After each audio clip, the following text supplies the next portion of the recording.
ಹಿಂದೂ ದೇಗುಲಗಳ ಮೇಲೆ ವಫ್ ಕಣ್ಣು ವಿಚಾರಕ್ಕೆ ಸಂಬಂಧಪಟ್ಟಂತೆ ಇವತ್ತು ಬಿಜೆಪಿ ಹಾಗೆ ಹಿಂದೂ ಪರ ಸಂಘಟನೆಗಳು ಪ್ರತಿಭಟನೆಯನ್ನ ಪ್ರಾರಂಭ ಮಾಡಿವೆ. ಶ್ರೀರಾಮ ಸೇನೆಯಿಂದ ಸಚಿವ ಜಮೀರ್ ಅವರ ಕಚೇರಿಗೆ ಮುತ್ತಿಗೆ ಹಾಕೋ ಪ್ರಯತ್ನ ಮಾಡಲಾಗಿದೆ. ಶ್ರೀರಾಮ ಸೇನೆ ಕಾರ್ಯಕರ್ತರನ್ನ ಪೊಲೀಸರು ವಶಕ್ಕೆ ಪಡೆದಿದ್ದಾರೆ. ಚಾಮರಾಜಪೇಟೆ ಮೈದಾನದ ಬಳಿ ಹೈಡ್ರಾಮಾವೇ ಸೃಷ್ಟಿಯಾಗಿದೆ. ಪೊಲೀಸ್ ಮತ್ತು ಮುತಾಲಿಕ್ ನಡುವೆ ಮಾತಿನ ಚಕಮಕಿ ನಡೆದಿದೆ. ಪಾದಯಾತ್ರೆಗೆ ಮುಂದಾಗಿದ್ರು ಕಾರ್ಯಕರ್ತರು. ಪಾದಯಾತ್ರೆಗೆ ಅನುಮತಿ ನೀಡದೆ ಅವರನ್ನ ವಶಕ್ಕೆ ಪಡೆಯಲಾಗಿದೆ.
ಈ ರೀತಿಯ ಮಾಡುವಂತ ಸರ್ಕಾರ ಶೋಭೆ ತರುವಂತದ್ದಲ್ಲ.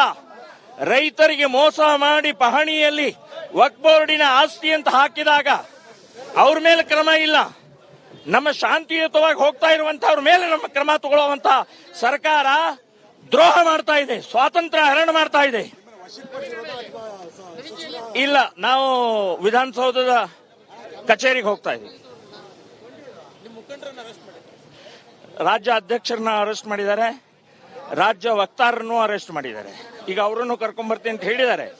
ಅವ್ರನ್ನ ಕರ್ಕೊಂಡ್ಬರ್ದೆ ನಾವು ಅಲ್ಲಿಂದ ಹೇಳೋದಿಲ್ಲ, ಅಲ್ಲೇ ಕೂತ್ಕೊಳ್ತೀವಿ. ಅವ್ರು ಬಂದ ಮೇಲೆ ನಾವು ಕೊಡೋದು. ಈ ರೀತಿಯ ಮಾಡುವಂತ ಸರ್ಕಾರ ಶೋಭೆ ತರುವಂತದ್ದಲ್ಲ. ರೈತರಿಗೆ ಮೋಸ ಮಾಡಿ ಪಹಣಿಯಲ್ಲಿ ವಕ್ಫ್ ಬೋರ್ಡಿನ ಆಸ್ತಿ ಅಂತ ಹಾಕಿದಾಗ ಅವ್ರ ಮೇಲೆ ಕ್ರಮ ಇಲ್ಲ. ನಮ್ಮ ಶಾಂತಿಯುತವಾಗಿ ಹೋಗ್ತಾ ಇರುವಂತವ್ರ ಮೇಲೆ ನಮ್ಮ ಕ್ರಮ ತಗೊಳ್ಳುವಂತ ಸರ್ಕಾರ ದ್ರೋಹ ಮಾಡ್ತಾ ಇದೆ, ಸ್ವಾತಂತ್ರ್ಯ ಹರಣ ಮಾಡ್ತಾ ಇದೆ. ರೈಟ್, ಮತ್ತಷ್ಟು ಡೀಟೇಲ್ಸ್ ನೊಂದಿಗೆ ನನ್ನ ಕಲೀಗ್ ಶ್ರೀಪಾದ್ ಪಾಟೀಲ್ ದೂರವಾಣಿ ಸಂಪರ್ಕದಲ್ಲಿದ್ದಾರೆ. ಶ್ರೀಪಾದ್, ಮುತಾಲಿಕ್ ಹಾಗೆ ಅವರ ಸಂಗಡಿಗರನ್ನ ಪೊಲೀಸರು ವಶಕ್ಕೆ ಪಡೆದಿದ್ದಾರೆ ಅಂತ ಹೇಳಿ ಪ್ರತಿಭಟನೆ ಯಾವ ರೀತಿ ನಡೀತು, ಏನ್ ಹೇಳ್ತಿದ್ದಾರೆ ಪ್ರತಿಭಟನಾ ನಿರತರು? ಈಗ ಪ್ರತಿಭಟನೆ ನಡೀತಾ ಇದೆ. ಒಂದು ರೀತಿ ಫುಲ್ ಹೈ ಡ್ರಾಮಾ ಕ್ರಿಯೇಟ್ ಆಗಿದೆ. ಆಕ್ಚುಲಿ ಪ್ರಮೋದ್ ಮುತಾಲಿಕ್ ಮತ್ತು ಅವರ ಪದಾಧಿಕಾರಿಗಳು ಕಾರ್ಯಕರ್ತರನ್ನ ಈ ಚಾಮರಾಜಪೇಟೆ ಮೈದಾನದಿಂದ ನೇರವಾಗಿ ವಿಧಾನಸೌಧದ ಜಮೀರ್ ಅಹಮದ್ ಕಚೇರಿಗೆ ಕರೆದುಕೊಂಡು ಹೋಗ್ತೀವಿ, ಅಲ್ಲಿ ನೀವು ಮನವಿಯನ್ನ ಕೊಡಬಹುದು ಅಂತ ಪೊಲೀಸರು ಹೇಳಿದ್ರು. ಆದ್ರೆ ಇಲ್ಲಿ ಮಾರ್ಗ ಮಧ್ಯೆ ರಸ್ತೆನೇ ಬದಲು ಮಾಡಿದ್ದಾರೆ. ಇವರನ್ನ ವಿಧಾನಸೌಧ ಬದಲಿಗೆ ಆಡುಗೋಡಿಗೆ ಕರ್ಕೊಂಡು ಹೋಗ್ತಾ ಇರುವಂತ ಕೆಲಸ ಆಗ್ತಾ ಇದ್ದಂತೆ ಶ್ರೀರಾಮ್ ಸೇನೆ ಕಾರ್ಯಕರ್ತರು ಈಗ ಬಸ್ಗೆ ತಮ್ಮ ಕಾರ್ಗಳನ್ನ ಅಡ್ಡ ಹಾಕಿ ಕಂಪ್ಲೀಟ್ಲಿ ರೋಡ್ ಬ್ಲಾಕ್ ಮಾಡಿದ್ದಾರೆ. ಕಂಪ್ಲೀಟ್ಲಿ ರೋಡ್ ಬ್ಲಾಕ್ ಆಗಿದೆ. ಬಸ್ ಮೇಲೆ ಅವರು ನುಗ್ಗಿ ಆ ಮುತಾಲಿಕ್ ಅವರನ್ನ ಹೊರಗಡೆ ಕರ್ಕೊಂಡು ಬರುವಂತಹ ಪ್ರಯತ್ನ ಈಗ ನಮ್ಮ ಕಣ್ಣೆದುರುಗಡೆ ನಡೀತಾ ಇದೆ. ಸಾಕಷ್ಟು ಸಂಖ್ಯೆಯಲ್ಲಿ ಕಾರ್ಯಕರ್ತರು ಸೇರಿದ್ದಾರೆ. ಅವರ ವಾದ ಒಂದೇ, ನಮ್ಮನ್ನ ನೀವು ವಿಧಾನಸೌಧ ಕಚೇರಿ ಕರ್ಕೊಂಡು ಹೋಗ್ತೀವಿ ಅಂತ ಹೇಳಿದ್ರಿ, ಆದ್ರೆ ಆಡುಗೋಡಿ ಕಡೆ ಯಾಕೆ ಕರ್ಕೊಂಡು ಹೋಗ್ತಾ ಇದ್ದೀರಿ ಅಂತ. ಈಗ ಅವರ ಕಾರ್ಗಳನ್ನ ಬಸ್ಗಳಿಗೆ ಅಡ್ಡ ಹಾಕಿ ಇಲ್ಲಿ ಪ್ರತಿಭಟನೆಯನ್ನ ಮಾಡ್ತಾ ಇದ್ದಾರೆ. ಕಂಪ್ಲೀಟ್ಲಿ ರೋಡ್ ಬ್ಲಾಕ್ ಆಗಿದೆ. ಇಲ್ಲಿ ಪರಿಸ್ಥಿತಿ ಕೈ ಮೀರುವಂತಹ ಎಲ್ಲಾ ಸಾಧ್ಯತೆಗಳಿದೆ. ಈಗ ಸದ್ಯಕ್ಕೆ ಅದೇ ನಡೀತಾ ಇದೆ. ಹೀಗಾಗಿ ಶ್ರೀರಾಮ್ ಸೇನೆ ಕಾರ್ಯಕರ್ತರು ರಸ್ತೆಯ ಅಡ್ಡ ಮಲಗ್ತೀವಿ, ನಮ್ಮ ಮೇಲೆ ಬಸ್ ಹತ್ತಿಸ್ಕೊಂಡು ಹೋಗಿ ನೀವು ತಾಕತ್ತಿದ್ರೆ ಅನ್ನೋಂಥ ಸವಾಲನ್ನ ಕೂಡ ಪೊಲೀಸರಿಗೆ ಹಾಕ್ತಾ ಇದ್ದಾರೆ. ಯಾವುದೇ ಕಾರಣಕ್ಕೂ ನಾವು ಕಾರನ್ನ ತೆಗೆಯೋದಿಲ್ಲ ಅಂತ ಹೇಳಿ ಮುತಾಲಿಕ್ ಅವ್ರನ್ನ ಕರೆದುಕೊಂಡು ಹೋಗ್ತಾ ಇರುವಂತ ಬಸ್ಗೆ ಕಾರನ್ನ ಅಡ್ಡ ಹಾಕಿದ್ದಾರೆ. ಈಗ ಪೊಲೀಸರು ಕೂಡ ಅವರನ್ನ ಆಗ್ತಾ ಇದೆ. ಆದ್ರೆ ಯಾವುದೇ ಕಾರಣಕ್ಕೂ ನಾವು ಇಲ್ಲಿಂದ ನಾವು ಜಾಗ ಖಾಲಿ ಮಾಡುದಿಲ್ಲ ಅಂತ ಹೇಳಿ ಬಸ್ ಮೇಲೆ ಅಟ್ಯಾಕ್ ಮಾಡುವಂತಹ ಕೆಲಸ ಕೂಡ ಆಗ್ತಾ ಇದೆ. ಗ್ಲಾಸ್ಗಳನ್ನ ಒಡೆಯುವಂತಹ ಪ್ರಯತ್ನ ಆಗ್ತಾ ಇದೆ. ಈಗ ಅವರನ್ನ ಯಾವುದೇ ಕಾರಣಕ್ಕೂ ಪ್ರಮೋದ್ ಮುತಾಲಿಕ್ ಅವರನ್ನ ನೀವು ಬೇರೆ ಕಡೆ ಕರ್ಕೊಂಡು ಹೋಗುವಂಗಿಲ್ಲ ಅಂತ ಹೇಳಿ ಬಸ್ಗೆ ಮುತ್ತಿಗೆ ಹಾಕುವಂತ. ರೈಟ್, ನಮ್ಮ ಪ್ರತಿನಿಧಿ ಶ್ರೀಪಾದ್ ಪಾಟೀಲ್ ಮಾಹಿತಿಯನ್ನ ನೀಡ್ತಾ ಇದ್ರು. ಪ್ರತಿಭಟನೆ ತೀವ್ರ ಸ್ವರೂಪವನ್ನ ಪಡ್ಕೊಳ್ತಾ ಇದ್ದಂತೆ ಶ್ರೀರಾಮ ಸೇನೆಯ ಮುಖಂಡರು ಹಾಗೆ ಕಾರ್ಯಕರ್ತರನ್ನ ವಶಕ್ಕೆ ಪಡೆದಿದ್ದಾರೆ ಪೊಲೀಸರು.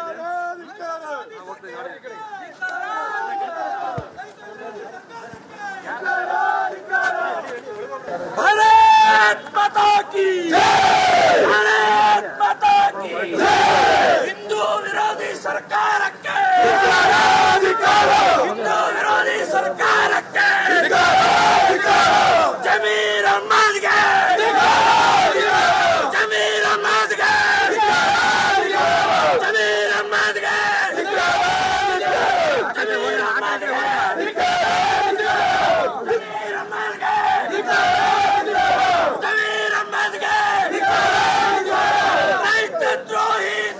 ಅಹಮದ್ಗೆ ರೈತದ್ರೋಹಿ ಜಮೀರ್ ಅಹಮದ್ಗೆ ರಾಜ್ಯದ್ರೋಹಿ ಜಮೀರ್ ಅಹಮದ್ಗೆ. ಇನ್ನು ಹಿಂದೂ ದೇಗುಲಗಳ ಮೇಲೆ ವಫ್ ಕಣ್ಣು ವಿಚಾರಕ್ಕೆ ಸಂಬಂಧಪಟ್ಟಂತೆ ಇವತ್ತು ಬಿಜೆಪಿ ಹಾಗೆ ಹಿಂದೂ ಪರ ಸಂಘಟನೆಗಳು ಪ್ರತಿಭಟನೆಯನ್ನ ಪ್ರಾರಂಭ ಮಾಡಿವೆ. ಶ್ರೀರಾಮ ಸೇನೆಯಿಂದ ಸಚಿವ ಜಮೀರ್ ಅವರ ಕಚೇರಿಗೆ ಮುತ್ತಿಗೆ ಹಾಕೋ ಪ್ರಯತ್ನ ಮಾಡಲಾಗಿದೆ. ಶ್ರೀರಾಮ ಸೇನೆ ಕಾರ್ಯಕರ್ತರನ್ನ ಪೊಲೀಸರು ವಶಕ್ಕೆ ಪಡೆದಿದ್ದಾರೆ. ಚಾಮರಾಜಪೇಟೆ ಮೈದಾನದ ಬಳಿ ಹೈಡ್ರಾಮಾವೇ ಸೃಷ್ಟಿಯಾಗಿದೆ. ಪೊಲೀಸ್ ಮತ್ತು ಮುತಾಲಿಕ್ ನಡುವೆ ಮಾತಿನ ಚಕಮಕಿ ನಡೆದಿದೆ. ಪಾದಯಾತ್ರೆಗೆ ಮುಂದಾಗಿದ್ರು ಕಾರ್ಯಕರ್ತರು. ಪಾದಯಾತ್ರೆಗೆ ಅನುಮತಿ ನೀಡದೆ ಅವರನ್ನ ವಶಕ್ಕೆ ಪಡೆಯಲಾಗಿದೆ.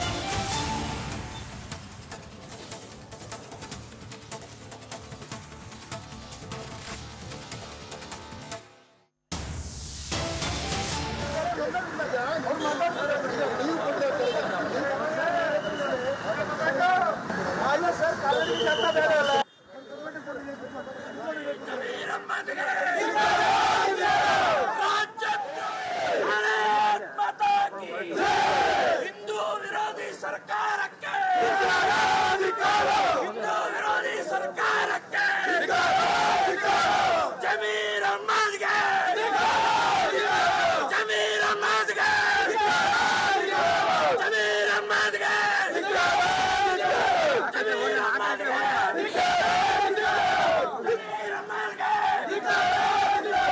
ಜಮೀರ್ ಅಹಮದ್ಗೆ.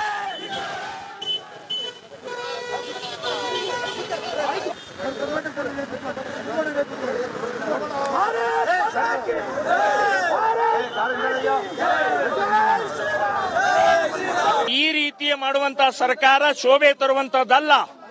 ರೈತರಿಗೆ ಮೋಸ ಮಾಡಿ ಪಹಣಿಯಲ್ಲಿ ವಕ್ಫ್ ಬೋರ್ಡಿನ ಆಸ್ತಿ ಅಂತ ಹಾಕಿದಾಗ ಅವ್ರ ಮೇಲೆ ಕ್ರಮ ಇಲ್ಲ. ನಮ್ಮ ಶಾಂತಿಯುತವಾಗಿ ಹೋಗ್ತಾ ಇರುವಂತವ್ರ ಮೇಲೆ ನಮ್ಮ ಕ್ರಮ ತಗೊಳ್ಳುವಂತ ಸರ್ಕಾರ ದ್ರೋಹ ಮಾಡ್ತಾ ಇದೆ, ಸ್ವಾತಂತ್ರ್ಯ ಹರಣ ಮಾಡ್ತಾ ಇದೆ. ಇಲ್ಲ, ನಾವು ವಿಧಾನಸೌಧದ ಕಚೇರಿಗೆ ಹೋಗ್ತಾ ಇದ್ದೀವಿ. ರಾಜ್ಯ ಅಧ್ಯಕ್ಷರನ್ನ ಅರೆಸ್ಟ್ ಮಾಡಿದ್ದಾರೆ, ರಾಜ್ಯ ವಕ್ತಾರರನ್ನು ಅರೆಸ್ಟ್ ಮಾಡಿದ್ದಾರೆ. ಈಗ ಅವರನ್ನು ಕರ್ಕೊಂಡ್ಬರ್ತೀನಿ ಅಂತ ಹೇಳಿದ್ದಾರೆ. ಅವ್ರನ್ನ ಕರ್ಕೊಂಡ್ಬರ್ದೆ ನಾವು ಅಲ್ಲಿಂದ ಹೇಳೋದಿಲ್ಲ, ಅಲ್ಲೇ ಕೂತ್ಕೊಳ್ತೀವಿ. ಅವ್ರು ಬಂದ ಮೇಲೆ ನಾವು ಕೊಡೋದು. ಈ ರೀತಿಯ ಮಾಡುವಂತಹ ಸರ್ಕಾರ ಶೋಭೆ ತರುವಂತದ್ದಲ್ಲ. ರೈತರಿಗೆ ಮೋಸ ಮಾಡಿ ಪಹಣಿಯಲ್ಲಿ ವಕ್ಫ್ ಬೋರ್ಡಿನ ಆಸ್ತಿ ಅಂತ ಹಾಕಿದಾಗ ಅವ್ರ ಮೇಲೆ ಕ್ರಮ ಇಲ್ಲ. ನಮ್ಮ ಶಾಂತಿಯುತವಾಗಿ ಹೋಗ್ತಾ ಇರುವಂತವ್ರ ಮೇಲೆ ನಮ್ಮ ಕ್ರಮ ತಗೊಳ್ಳುವಂತ ಸರ್ಕಾರ ದ್ರೋಹ ಮಾಡ್ತಾ ಇದೆ, ಸ್ವಾತಂತ್ರ್ಯ ಹರಣ ಮಾಡ್ತಾ ಇದೆ.